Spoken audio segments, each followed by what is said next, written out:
बदलापुरात 4 वर्षाच्या चिमुरडीवर अत्याचार प्रकरणात आरोपीला 3 दिवसांची पोलीस कोठडी सुनावण्यात आली आहे।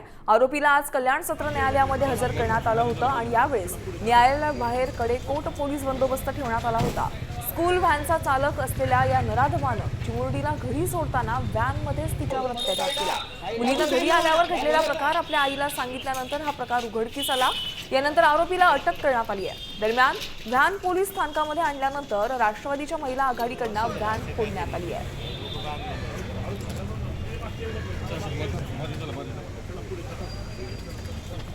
हे मॅटर आताच तुम्हाला माहिती आहे की एक दिवस अगोदर त्यांनी अरेस्ट केलं आहे आणि मॅटर अंडर इन्व्हेस्टिगेशन आहे। जेपर्यंत इन्व्हेस्टिगेशन पूर्ण नाही होतं ते पोलिसांचे ते हक्क आहे, ते मागू शकत आहे। सेक्शन पॉस्कोचे कायदा आहे आणि BNSचे कायदा आहेत। 8 आहे, सेक्शन 12 आहे आणि 351 आणि 352(3) असंच आहे सेक्शन।